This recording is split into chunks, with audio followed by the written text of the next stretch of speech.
پاکستان کے national media پر بات ہو رہی ہے اور یہ کہا جا رہا ہے کہ یہ لبیک جو ہے یہ ایک انتہا پسند ہے جماعت اور اس کو سیاسی جماعتوں کے ساتھ نہیں ملانا چاہیے. بڑے بڑے ہمارے لبرل دانشور دو ساتھی, میں نام کسی کا نہیں لیتا, ان کا حق ہے, ان کا رائٹ ہے جو وہ بات کر رہے ہیں, لیکن میں کچھ آج چیزیں دکھانا چاہتا ہوں جس سے ان کو یہ اندازہ ہو کہ معاملہ جس طرح سے وہ پیش کر رہے ہیں وہ ٹھیک نہیں ہے. وہ آپ ایک ایسا رخ پیش کرنے کی کوشش کر رہے ہیں جو حقائق پر مبنی نہیں ہے. سب سے پہلے تو آ جائیں کہ جناب یہ جو دھرنے تھے یہ کیوں دیے گئے. سب سے پہلے کہ یہ جو مارچ کی ہے تحریک لبیک نے, کیا یہ واقعی وہ اسٹیٹ کے خلاف بغاوت تھی؟ یعنی ریٹ کو چیلنج کرنے سے مراد تو یہ ہے نا کہ آپ نے بغاوت کی, لیکن کیا وہ واقعی بغاوت تھی؟ آ جاتے ہیں. سب سے پہلا جو دھرنا تھا یہ انہوں نے 8 نومبر 2017 کو دیا. اور یہ کیوں دیا؟ یہ اس لیے دیا تھا کہ جو قومی اسمبلی کے اندر جو نامینیشن جو پیپرز ہیں اس میں جو کچھ سیکشن ہٹا دیے گئے تھے جن کا تعلق ختم نبوت سے تھا, اور یہ ڈیمانڈ تھی تحریک لبیک کی کہ وہ جو قانون میں آپ نے تبدیلی کی ہے رات کی تاریکی میں چوری چھپے, جس کو بعد میں یہ کہا گیا کہ جناب یہ ایک ٹائپ کی مسٹیک ہو گئی تھی, وہ ٹائپ کی مسٹیک نہیں تھی. وہ لابی جو جنہیں ہم کہتے ہیں جو قادیانیوں کے نمائندے ہیں, وہ ان کے لیے کچھ آسانیاں حاصل کرنا چاہتے تھے اور اس پر تحریک لبیک نے پہلا دھرنا دیا. اب یہ مجھے بتائیے کہ یہ کہاں پر ریاست کی جو رٹ ہے اس کو وہ چیلنج کر رہے تھے. حکومت نے اپنی غلطی مانی اور زاہد احمد استعفیٰ دینا پڑا.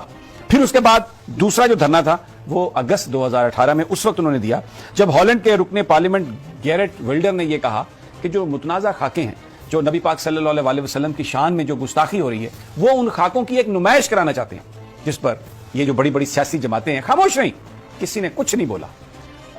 تحریک لبیک نے اس پر دھرنا دیا, شاہ میں اس پر حکومت کو مجبور کیا, اور وزیر خارجہ شاہ محمود قریشی نے ہالینڈ کے سفیر سے بھی ملاقات کی, اور بالآخر وہ جو متنازع خاکوں کی نمائش تھی ہالینڈ نے اس کو منسوخ کیا. اب یہ مجھے بتائیے یہ پاکستان کی ریاست یا اس کی جو رٹ ہے کیا یہ اس کو چیلنج کرنے کے مترادف ہے؟ آ جائیے, اب آگے آ جائے.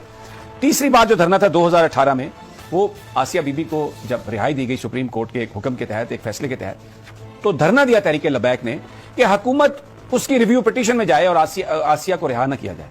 اور جب حکومت نے اس بات کی یقین دہانی کرا دی کہ حکومت ریویو پٹیشن میں جا رہی ہے, وہ دھرنا ختم ہو گیا. اب یہ کیا احتجاج تھا؟ ایک قانونی آپشن جو پاکستان کے قانون میں ہے, حکومت سے یہ کہا جا رہا تھا کہ آپ اس آپشن کو استعمال کریں. اب مجھے بتائیے یہ کہاں سے, میں یہ اپنے ان تمام لبرلز جو روزانہ رات کو بیٹھ کے ایک بڑا جمگٹا لگا کے اور پتہ نہیں کیا کیا باتیں کرتے ہیں, ان سے میرا یہ سوال ہے, مجھے یہ بتائیے کہ اس میں کہاں حکومت پاکستان یا ریاست پاکستان کی رٹ کو چیلنج کیا گیا؟ یہ اس کو آپ بغاوت کیسے کہہ سکتے ہیں؟ پھر جو آخری جو 3 دھرنے ہیں, 4 نومبر 2020 میں فرانسیسی سفیر کو نکالنے کے لیے کیا گیا. اس کا شروع میں تو مطالبہ تھا کہ فرانسیسی سفیر کو نکالیں, لیکن گورنمنٹ نے ایگریمنٹ کیا اور یہ طے کیا کہ ہم اس کو قومی اسمبلی میں پیش کریں گے. پھر گورنمنٹ کے کہنے پر, ان کی بات ماننے پر وہ ٹائم دیا, اور پھر اپریل 2021 میں اس دھرنے کی دوبارہ کال دی گئی, جس کے نتیجے میں یہ سارا معاملہ ہوا. سعد رضوی کو گرفتار کیا گیا, جو وعدہ حکومت نے کیا تھا کہ قومی اسمبلی میں اس پہ ڈیبیٹ کرائی جائے گی, جس کا وزیر اعظم صاحب نے اعلان کیا پوری قوم کے سامنے آ کے. جو ایک عہد شکنی کی اس حکومت نے, جھوٹ بولا اس حکومت نے, اور الزام لگانے کی کوشش کی. یہ کہا کہ جی یہ تو کہتے ہیں کہ فرانسیسی سفیر کو نکال دیا جائے اور یہ ہم کر نہیں سکتے. وزیر اعظم صاحب بھی آ گئے, آج بڑا فلسفہ خود ہی بیان کر رہے تھے اور فرما رہے تھے کہ بالکل انسان جو ہے مشکل راستے پہ جائے, اقبال کی خودی, کسی سے نہ گھبرائے. لیکن ادھر پاکستانی قوم کو یہ بتا رہے تھے کہ اوہو وہ فرانس کا GSP+ اسٹیٹس چلا جائے گا, بڑی پرابلم ہو جائے گی, اس لیے آپ چپ کر جائیں, وہ جو کرنا چاہتے ہیں انہیں کرنے دیں. وہ اس عہد شکنی پر یاد دلانے کے لیے جناب وہ اکتوبر میں یہ جو دھرنا تھا, یہ احتجاج تب شروع ہوا جب فیڈرل ریویو بورڈ نے, جب صوبائی یعنی پنجاب کے ریویو بورڈ نے سعد رضوی کی جو گرفتاری تھی اس کو نظربندی کو کالعدم قرار دیا. لیکن پنجاب حکومت پھر بددیانتی, بدنیتی, جھوٹ پر اتر آئی اور انہوں نے سعد رضوی کو رہا نہیں کیا, تو جس پر ایک پرامن احتجاج ہوا اور حکومت سے یہ کہا گیا کہ اپنا وعدہ پورا کرو. وعدہ کیا تھا کہ جو آپ نے اسمبلی میں بل پیش کیا تھا اس پر آگے کی کاروائی کرو. معاہدہ ہوا, اس کو خفیہ رکھا گیا اور یہاں پر یہ تاثر دینے کی کوشش کی گئی. مجھے بڑی حیرت ہے, وہ بڑے قابل احترام ہمارے جو ہمارے ساتھی, وہ اس قدر بھونڈے انداز میں گفتگو کر رہے تھے اور یہ کہہ رہے تھے کہ یہ اگر فرینچ سفیر کا اصل نقطہ تھا, اگر اس سے پیچھے ہٹنا تھا تو پھر یہ احتجاج کی کیا ضرورت تھی, یہ تو نبی پاک صلی اللہ علیہ وسلم کا نام لے کے آپ نے سیاست کی. یعنی جو وہ الزام لگا سکتے تھے انہوں نے الزام لگائے اس تحریک کو, جو ایک سیاسی تحریک ہے, اس لیے کہ یہ علامہ ہی کہتے ہیں کہ اگر آپ دین کو سیاست سے جدا کر دیں تو پھر وہ رہ جاتی ہے چنگیزی. ہمارا دین مغرب کی طرح نہیں ہے. یہ جو لوگ بات کرتے ہیں نا کہ جی یورپ نے ترقی اس لیے کی کہ انہوں نے جو چرچ تھا اس کو علیحدہ کر دیا, وہ ان کے مذہب میں ہوگا. ریاست مدینہ یا جو مسلم ریاست ہے اس میں خلفائے راشدین فیصلے بیٹھ کے مساجد میں کرتے تھے, اور دین اور سیاست الگ نہیں ہے. ہمارے ہاں منافقت کی اجازت نہیں ہے, اور جس کو آج کل جو سب سے بڑا منافق ہے اس کو کہا جاتا ہے بڑا ڈپلومیٹ ہے.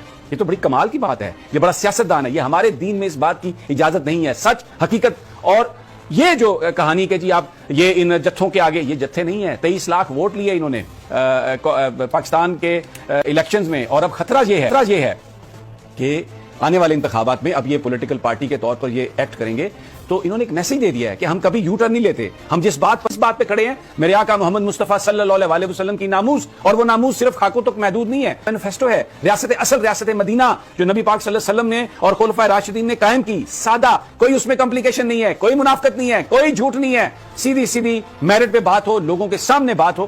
یہ ان کا نظریہ ہے, اور یہ سیاسی جماعتیں خوف زدہ ہیں کہ اس کو الیکشن لڑنے کی اس جماعت کو اجازت مل گئی تو یہ مڈل کلاس کو تو اپنے ساتھ لے گی. ساری کی ساری مڈل کلاس ان کے ساتھ چلی جائے گی. تو سب اور ان کے ہواری جو بیٹھتے ہیں ٹیلی ویژن پر, وہ کہہ رہے ہیں کہ جناب یہ تو ایک جتھا ہے. اور ان کا اچھا, پھر ایک اور بات کرتے ہیں, آج میں ایکسپوز کروں گا. سب کہتے ہیں کہ جی ان کا جو احتجاج ہے وہ سیاسی جماعتوں کے احتجاج سے مختلف ہے, اور یہ جو لوگ ہیں یہ بڑے انتہا پسند ہیں. اور سعد رضوی کے بارے میں جو باتیں پھیلائی کی گئیں, ایک چھوٹا سا مونٹاج ہے. سب سے پہلے میں سعد رضوی کے حوالے سے جو ہم نے ایک مونٹاج بنایا, میں چاہتا ہوں کہ آپ ذرا گفتگو سنیں, لہجہ دیکھیں. پنجاب کی بھی زبان ہے, اردو بھی ہے, اقبالیات ہیں. آئیے دیکھتے ہیں یہ مونٹاج. تیری نگاہ سے سینوں میں دل کانپتے تھے, کھویا گیا ہے تیرا وہ جذبے کلندر آنا. کوئی بات نہیں, جو مرضی کر لو, سارا کچھ بھی تسی لے جاؤ. اقبال کہندا اب تیرا بھی دور آنے کو ہے فقر غیور, کہ کھا گئی روح فرنگی کو ہوائے سیم و در. اقبال کہندا پریشان نہ ہو, اسلام نو سارے رل کے بھی دبان, حضور دی ذات تے سارے مل کے بھی آ جان, یہ کر کچھ نہیں سکتے. میں کہ جی علامہ اقبال کیوں؟ کہندا نکل کر صحرا سے جس نے روما کی سلطنت کو الٹ دیا تھا, سنا ہے قدسیوں سے میں نے کہ وہ شعر پھر ہوشیار. اقبال کی شاعری ہے. اقبال کا جو فلسفہ خودی ہے, جو قوم کو یہ بتا رہا ہے کہ اپنے پاؤں پہ کھڑے ہو جاؤ, اور کسی سے ڈرنے کی ضرورت نہیں. اور اپنے آقا کی ناموس صرف خاکوں کی مذمت میں نہیں ہے, اپنے اندر بھی تبدیلی لائیں, اپنے اندر تبدیلی لائیں, اس نظام کو تبدیل کریں. یہ جو ایک مغرب کا نظام ہم پر نافذ کر دیا گیا ہے, یہ ملک اس لیے حاصل نہیں کیا گیا تھا. یہ ایک سمپل سا میسج ہے. اچھا جی, اب آ جائیے احتجاج کیسے مختلف ہو گیا. جو میں آپ کو سب سے پہلے 2 فوٹیجز دکھاتا ہوں. 2 بڑے اجتماع ہوئے ہیں جو لبیک نے کیے. ایک جنازہ تھا جو یہاں پر بارہکاؤ میں دفنایا گیا. ذرا سب سے پہلے اس کی فوٹیج آپ دیکھ لیں. لاکھوں لوگ اس میں شریک تھے. مجھے بتا دیں, کسی سڑک پر کوئی ایک پول بھی کسی نے گرایا کیا؟ کوئی ایک کھمبا گرا کہیں پر؟ کوئی تھوڑی ٹوٹ پھوٹ ہوئی؟ پلیز وہ دکھا دیں جی, وہ ویڈیو جو آپ کے پاس ہے.